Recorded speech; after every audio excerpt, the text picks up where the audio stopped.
Hello dear students, welcome back to YouTube channel scholarship alert में। उम्मीद करता हूँ आप सब खैरियत से होंगे।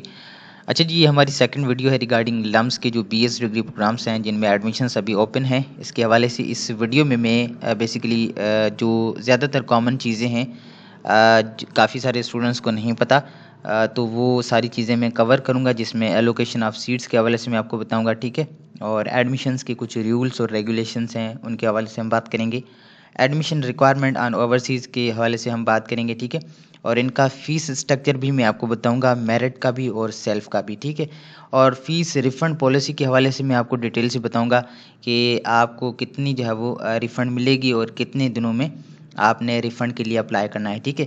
इसके साथ अगर कोई स्टूडेंट जो है वो ड्यूरिंग द स्टडी अगर कोई लीव करता है तो उन पे जो है ना वो पेनल्टी चार्ज होती है, तो वो भी मैं आपको बताऊँगा। और इसके साथ एक फ्री शिप प्रोग्राम है और टेस्ट पैटर्न के हवाले से हम बात करेंगे। और जो मेरिट का फार्मूला है कैलकुलेट करने का, वो भी मैं आपको बताऊंगा, ठीक है। और लास्ट में मैं आपको बताऊंगा कि कौन से रिक्वायर्ड डॉक्यूमेंट्स हैं एडमिशन के लिए, ठीक है। जैसा कि पहले इनकी जो है वो डेडलाइन 16 दिसंबर थी, लेकिन अब जो है वो लास्ट डेट जो है वो 23 दिसंबर है, तो आपके पास अभी भी दिन है इसमें अप्लाई करने के लिए। जल्द से जल्द अप्लाई कर लें। और ऑनलाइन अप्लाई की जो वीडियो है वो मैं ऑलरेडी अपलोड कर चुका हूँ, वो चैनल पर पड़ी है, ठीक है। तो वो आप देखकर अप्लाई कर सकते हैं। अगर आप हमसे अप्लाई करवाना चाहते हैं तो आप व्हाट्सएप के थ्रू हमसे रब्ता कर सकते हैं, ठीक है। 0304818101 पे, ठीक है। और कोई भी क्वेश्चन हो आप मुझे व्हाट्सएप के थ्रू पूछ सकते हैं। अब यहाँ पर करंटली मैंने पहले भी बता दिया है कि ये जो बीएस डिग्री प्रोग्राम्स हैं, जैसे कि BS forensic science and forensic biology, इसमें एडमिशन्स ओपन हैं। BS radiological technology, BS medical laboratory technology, BS molecular biology and genetic programme, ये सारे 4 ईयर के हैं, ठीक है। और ये डीपीटी जो कि मॉर्निंग 5 ईयर का प्रोग्राम है। इसके साथ बीएस नर्सिंग जो कि 4 ईयर का प्रोग्राम है, ठीक है। इनमें से एडमिशन्स ओपन है। इसके साथ एक और प्रोग्राम है BS health informatics and management system, ये भी जो है वो इवनिंग का 4 ईयर का प्रोग्राम है। इसमें भी जो है वो एडमिशन्स ओपन है। अब यहाँ पर देखें, कह रहे हैं कि जो इन सारे डिपार्टमेंट्स की जो एंट्री टेस्ट है ना वो सेपरेटली कंडक्ट की जाएगी, ठीक है। सो अगर आप एक से ज़्यादा डिपार्टमेंट में अप्लाई करते हैं तो इनका जो है वो टेस्ट अलग अलग होगा। अब यहाँ पर ये इनका प्रोस्पेक्ट आप यहाँ से डाउनलोड कर सकते हैं, ठीक है।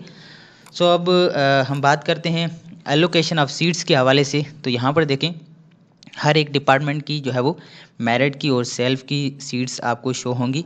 अगर हम बात करें डीपीटी की, तो यहाँ पर ये 5 ईयर का प्रोग्राम है और फार्म डी भी 5 ईयर का प्रोग्राम है, ठीक है। इनमें मेरिट की जो है वो 60 हैं और यहाँ पर फार्म डी की 50 सीट्स हैं।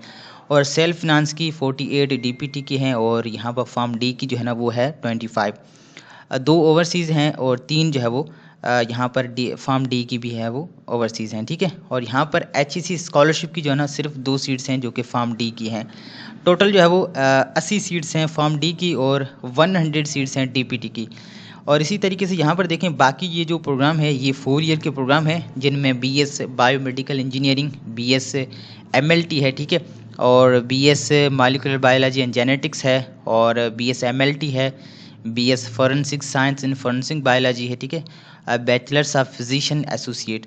तो यहाँ पर ये भी इनकी जो है वो मेरिट और सेल्फ की सीट्स आपको स्क्रीन पर शो होंगी, ठीक है। जो टोटल जो है ना यहाँ पर बैचलर ऑफ फिजिशियन एसोसिएट की 25 हैं और जो है वो BS forensic science and forensic biology की 60 हैं। और यहाँ पर ये 3 जो डिपार्टमेंट्स हैं, BS molecular biology, BS radiology और बीएस एमएलटी, इनकी जो है ना वो 70 सीट्स हैं।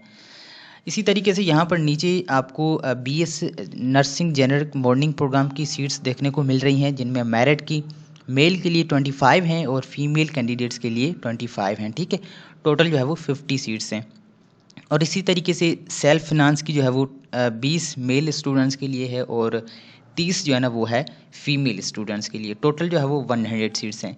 और यहाँ पर बीएस नर्सिंग के इवनिंग प्रोग्राम में सिर्फ़ और सिर्फ सेल्फ फिनांस की सीट्स हैं, मेरिट की कोई भी सीट नहीं है। और यहाँ पर एक और डिपार्टमेंट है BS health informatics and management system, जो कि इवनिंग का प्रोग्राम है। इनकी भी जो है वो ओपन मेरिट की सीट्स हैं जो कि 70 सीट्स हैं, ठीक है।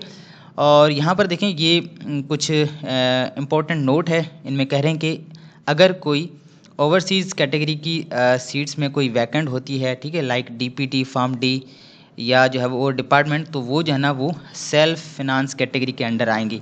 लेकिन अगर कोई अनयूटिलाइज्ड या vacant seats BS radiological technology या बीएस एमएलटी, ठीक है, और ये इनमें से अगर कोई जो है वैकेंट बचती है ना, तो वो जो है ना आएंगी मेरिट कैटेगरी में, ठीक है।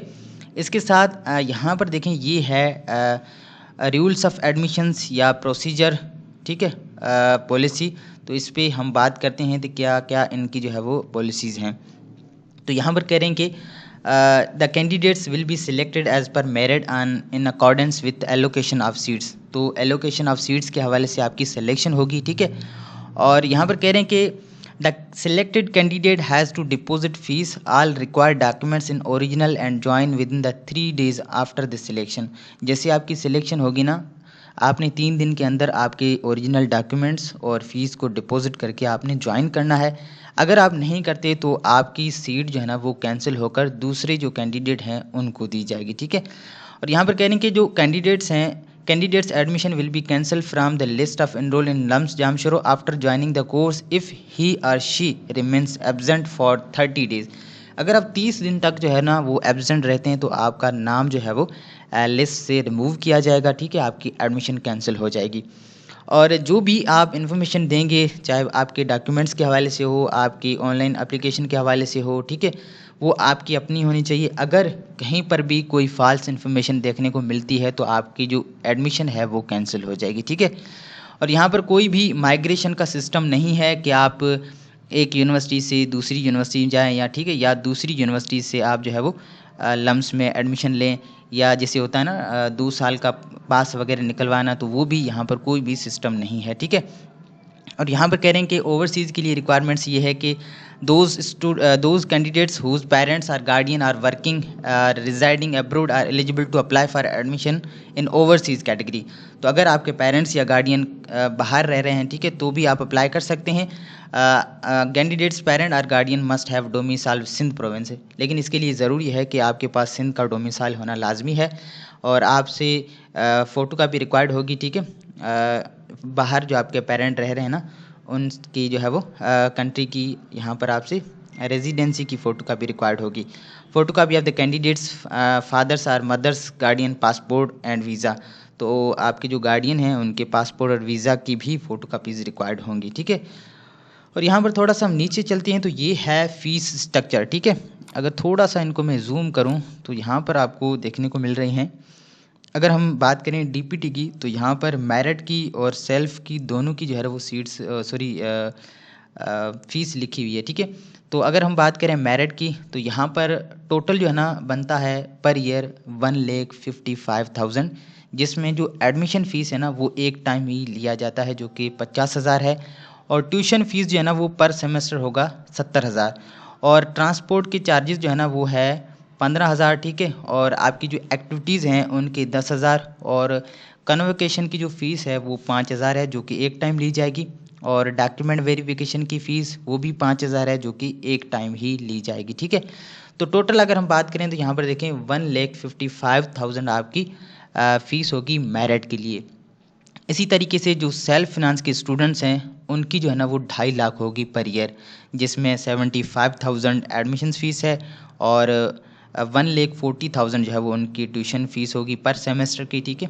और 15,000 उनकी जो है वो ट्रांसपोर्ट के चार्जेस होंगे, 10,000 उनके पर ईयर जो स्टूडेंट की एक्टिविटीज़ हैं उनके हवाले से होंगे, और ये दोनों सेम क्राइटेरिया है दोनों का, ठीक है। और इसी तरीके से ओवरसीज़ के लिए जो है ना यहाँ पर यूएस डॉलर्स में अगर हम बात करें तो 2,400 यूएस डॉलर्स, या जो है वो 3.5 लाख उनकी जो है वो पर ईयर फ़ीस बनेंगी, ठीक है। इसी तरीके से डॉक्टर ऑफ फार्मेसी, ठीक है, या फॉर्म डी, इनकी मेरिट की जो है वो 50,000 एडमिशन फ़ीस है जो कि वन टाइम है। 70,000 जो है वो 70,000 पर सेमेस्टर होगा उनका, ठीक है। 15,000 उनकी जो है वो पर ईयर ट्रांसपोर्ट चार्जेस हैं। और यहाँ पर टोटल अगर हम बात करें तो फॉर्म डी की 1,55,000 आपकी मेरिट की फ़ीस है, और 2.5 लाख जो है ना वो है सेल्फ फाइनेंस स्टूडेंट्स के लिए। ऑलमोस्ट इन दोनों का जो है ना वो सेम ही क्राइटेरिया है। और नीचे अगर हम बात करें यहाँ पर BS molecular biology and genetics की, तो यहाँ पर मेरिट के ऊपर आपकी एडमिशन की जो फ़ीस है वो है 40,000, और ट्यूशन के चार्जेस जो है ना वो है 75,000 पर ईयर, और टोटल अगर हम बात करें तो 1.5 लाख जो है ना वो आपका बनेगा BS मॉलिक्यूलर बायोलॉजी और जेनेटिक्स का, ठीक है।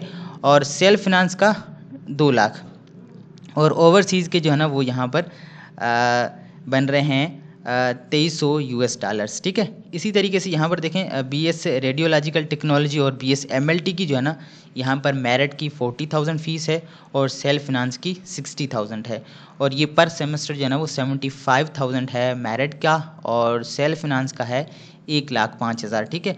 टोटल 1.5 लाख जो है वो आपका होगा पर ईयर मेरिट के ऊपर, और 2 लाख होगा आपका सेल्फ फिनांस के बेसिस पर। तो यहाँ पर आप 1 बाय 1 यहाँ पर देखें जिनमें भी आपका सिलेक्शन होता है, आप यहाँ पर अपना फ़ीस का क्राइटेरिया, फ़ीस स्ट्रक्चर यहाँ से चेक कर सकते हैं, ठीक है।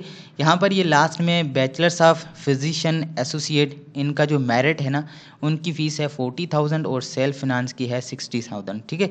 और 1.5 लाख जो है वो पर ईयर होगा मेरिट का, और 2 लाख होगा पर ईयर सेल्फ फिनांस का, ठीक है।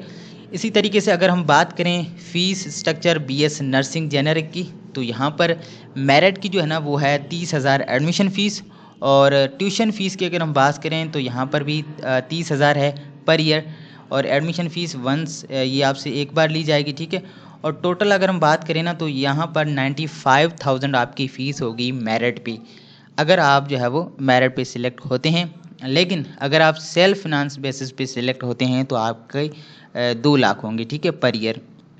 इसी तरीके से थोड़ा सा हम नीचे चलते हैं तो यहाँ पर देखें ये हॉस्टल के चार्जेस भी लिखे हुए हैं। एनरोल अलॉटमेंट की जो फ़ीस है वो है 5,000 जो कि एक टाइम ली जाएगी। बाकी जो रेंट फ़ी है ये होगा पर ईयर आपका 50,000, ठीक है।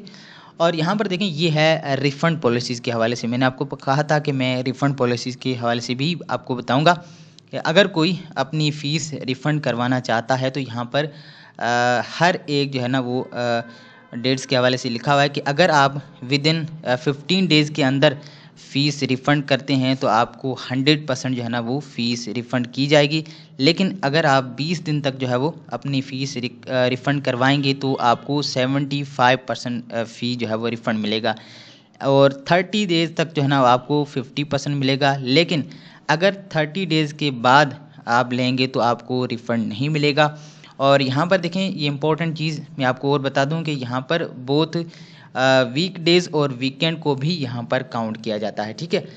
और इसके साथ ये पेनल्टीज़ के हवाले से मैं आपको बताना चाहूँगा कि अगर कोई स्टूडेंट एडमिशन लेता है और बीच में वो छोड़ने का सोचता है कि मैं अब नहीं पढ़ना चाहता, मुझसे नहीं होता, तो यहाँ पर उन पे जो है ना वो पेनल्टीज़ जो है वो चार्ज होती हैं।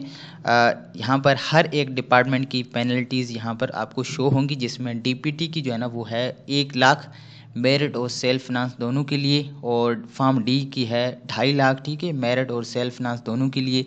BS नर्सिंग जेनरिक के लिए 1 लाख है मेरिट के लिए, 2 लाख है सेल्फ फिनांस के लिए। यहाँ पर हर एक डिपार्टमेंट के जो है ना वो पेनल्टीज़ आपको शो होंगी, आप देख सकते हैं अगर आप एडमिशन लेने के बाद लीव करते हैं तो, ठीक है। सो आपने अपनी स्टडी को कंप्लीट करना होगा, जितना भी आपका ड्यूरेशन होगा वो आप कंप्लीट करेंगे, ठीक है। सो नीचे थोड़ा सा हम चलते हैं तो यहाँ पर देखें ये है rules for payment of fee. यहाँ पर देखें कह रहे हैं कि once fees paid shall not be refunded if provisional selection in course under any admission category merit self finance overseas is cancel up to 45 days fees will be paid by the candidate shall be refunded. यहाँ पर ये ऊपर मैंने आपको जो criteria बताया ना ये यही है। सो इसको अगर आप रीड करना चाहें तो रीड कर सकते हैं, ठीक है। आपने विद इन ये आपको डेज़ देंगे 3 से 4 डेज़, या आपके सिलेक्शन के बाद आपने उन्हीं दिनों में जो है ना अपनी फ़ीस को जमा करवाना है, ठीक है। इसके साथ थोड़ा सा हम नीचे चलते हैं तो यहाँ पर देखें कह रहे हैं कि ये है फ्री शिप के हवाले से, ठीक है। तो ये फ्री शिप क्या है इसके हवाले से मैं आपको बताना चाहूँगा कि फ्री शिप जो है ना इसका मकसद है कि आप अपनी फ़ीस जो है ना ट्यूशन फ़ीस ओनली, बाकी चार्जेस नहीं, बल्कि सिर्फ़ और सिर्फ ट्यूशन फ़ी वो आप हाफ़ या फुल पेमेंट के हवाले से भी जो है वो पे कर सकते हैं, ठीक है। अगर यहाँ पर देखें कह रहे हैं the student who is granted full और half freeship of tuition fee shall be required to make full payment for all other subscription and funds. तो आपको ना जस्ट ट्यूशन फीस से हवाले से जो है वो ये फ्री शिप देंगे, बाकी जो है ना सब्सक्रिप्शंस या जो फंड्स हैं वो आपने पे करने होंगे। और ये जो फ्री शिप है ये होगी सेकेंड ईयर से शुरू, ठीक है। और यहाँ पर देखें कहने कि फ्री शिप होल और half of the tuition fees can be allowed by free ship committee not exceeding more than 10% number of the disciplines. The grant of free ship will depend upon the circumstances of the student to his or her studies, absence or failure from professional examination, a breach of discipline, neglect of studies, or rephrasable conduct shall bring about loss of concession. सो ये आपकी जो है ना वो overall activities को लेकर, आपके examinations को लेकर, आपके जो है वो परफॉर्मेंस को लेकर ये आपको फ्री शिप देंगे, ठीक है। सो ओवरऑल आपका जो बैकग्राउंड है ना वो अच्छा होना चाहिए, ठीक है, फ्री शिप के लिए। यहाँ पर कह रहे हैं कि fresh applications with relevant documents shall be invited every year from students, they will submitted through their respective departments. तो ये जो है ना सेकेंड ईयर से हर साल जो फ्रेश स्टूडेंट्स होते हैं उनके लिए प्रोग्राम अनाउंस होता है कि आप जो है वो हाफ या फुल टाइम का जो फुल जो पेमेंट का प्रोसीजर है वो आप यहाँ पर ये फ्री शिप के थ्रू पे कर सकते हैं, ठीक है। और यहाँ पर कह रहे हैं कि free ship will be granted on annual basis. Student who is receiving any other scholarship will not be eligible for free ship. तो अगर आपको कोई और स्कॉलरशिप मिल रही है ना तो ये आपको नहीं मिलेगी फ्री शिप, ठीक है। इसके लिए एलिजिबिलिटी क्राइटेरिया ये है कि जो आर्फन स्टूडेंट है या जो सिंगल पेरेंट है या पुअर कम नीड मेरिट बेसिस, ठीक है, और इसके साथ हाई परसेंटेज या GPA 3+ होता है ना उनके लिए है, ठीक है। और पेरेंट्स या गार्डियंस की जो इनकम है ना वो 50,000 पर मंथ होनी चाहिए, इससे ज़्यादा नहीं होनी चाहिए। और इसके साथ हम बात करते हैं, यहाँ पर थोड़ा सा मैं नीचे चलूँगा, एक और इम्पॉर्टेंट चीज़ मैं आपको बताना चाहूँगा। तो यहाँ पर देखें ये है प्रोग्राम वाइज एलिजिबिलिटी, ठीक है। ये हर एक डिपार्टमेंट की जो है ना लिखी हुई है यहाँ पर कि फॉर्म डी के लिए आपके पास एटलीस्ट 60% मार्क्स हो आपके FSC में, ठीक है। और नर्सिंग के लिए 50% मार्क्स आपके इंटरमीडिएट में प्री मेडिकल के साथ। और एज लिमिट यहाँ पर लिखी हुई है 14 से 35 ईयर्स, ठीक है। आपके पास जो है वो सिंध का डोमिसाइल होना चाहिए। और इसके साथ ये हर एक डिपार्टमेंट का लिखा हुआ है, ठीक है। और यहाँ पर देखें ये जो है ना ये है आपका जो है वो टेस्ट पैटर्न, जिसमें फ़िज़िक्स के 40 क्वेश्चंस हैं, केमिस्ट्री के 40 क्वेश्चंस हैं, इंग्लिश के 20 क्वेश्चन हैं, ठीक है। और इसी तरीके से यहाँ पर देखें ये है मेरिट को कैलकुलेट करने का फॉर्मूला। आपका जो HSC स्कोर है वो 50% लिया जाएगा और एडमिशन का टेस्ट 50%, ठीक है। अब यहाँ पर जैसे इन्होंने एग्जाम्पल दिया हुआ है कि अगर आपकी जो है वो 660 नंबर्स हैं, ठीक है, 1100 में, तो आपका बनेगा 60%, ठीक है। और इंटी टेस्ट के मार्क्स अगर आपकी 80 हैं 100 में से तो उनका होगा आपका 40%, ठीक है। और यहाँ पर देखें इस तरीके से आप कैलकुलेट कर सकते हैं 60% इंटू 0.5, तो ये आपका हो गया 30, ठीक है। और इंटी टेस्ट के जो मार्क्स हैं उनका 40% मल्टीप्लाई बाय 0.5, ठीक है, तो ये हो गया 20। और यहाँ पर अब A+B यानी कि इन दोनों को हम प्लस करेंगे तो हमारा होगा 50, ठीक है। तो ये तरीक़ेकार था कैलकुलेट करने का अपना जो फार्मूला है आपके मेरिट का, ठीक है। सो अब यहाँ पर ये एफिडेटिव होंगे जो कि आपको सबमिट करवाने होंगे डॉक्यूमेंट्स के दौरान, ठीक है। एक ये है एफिडेटिव, ठीक है, और दूसरा है ये गार्डियन का ये है, ये टाइप होगा, ठीक है, स्टाम्प पेपर पे जो कि 200 का है ना उस पे। और दूसरा ये वाला है, ये भी जो है वो 200 का जो स्टाम्प पेपर है उस पे टाइप होगा, ठीक है। ये आपके गार्डियन से होगा अंडरटेक, ठीक है। उनका CNIC, उनकी फुल एड्रेस, उनका कॉन्टैक्ट, यहाँ पर उनकी सिग्नेचर होगी। और ये जो है वो अटेस्टेड होगा, ठीक है, जुडिशल मैजिस्ट्रेट से। ये जो है वो सारे रिक्वायर्ड डॉक्यूमेंट्स है जो कि आपने एडमिशन के लिए देने होंगे, ठीक है, जिसमें आपका मैट्रिक का सर्टिफिकेट, ठीक है, और उनकी ट्रांसक्रिप्ट या मार्कशीट्स, आपकी जो है वो इंटरमीडिएट का पक्का सर्टिफिकेट, ठीक है, या पास सर्टिफिकेट, और उनकी मार्कशीट, और आपका डोमिसाइल, ठीक है, PRC फॉर्म C, और आपका बे फॉर्म या आपका CNIC, ठीक है। और यहाँ पर देखें कह रहे हैं कि domicile of father, if father is not alive then mother along with death certificate issue by NADRA. तो अगर आपके फादर हैं तो उनका डोमिसाइल, ठीक है, अगर नहीं है तो आपकी मदर का डोमिसाइल अटैच करना होगा, ठीक है। और यहाँ पर 6 पासपोर्ट साइज़ फ़ोटोग्राफ्स आपके फ्रेश होने चाहिए, ठीक है। और इसके साथ पासपोर्ट या वीज़ा जो कि फॉरेन नेशनल्स के लिए है, और एफिडेटिव। सो ये कुछ रिक्वायर्ड डॉक्यूमेंट्स थे जो कि मैंने आपको बता दिए हैं। आई होप कि जितनी भी कॉमन चीज़ें हैं वो मैंने आपको बता दी हैं। अगर कोई और क्वेश्चन है तो आप नीचे मुझे कमेंट्स में पूछ सकते हैं, ठीक है। वीडियो को लाइक करें, चैनल को सब्सक्राइब कर दें और मुझे अपनी दुआ में याद रखिएगा, ठीक है।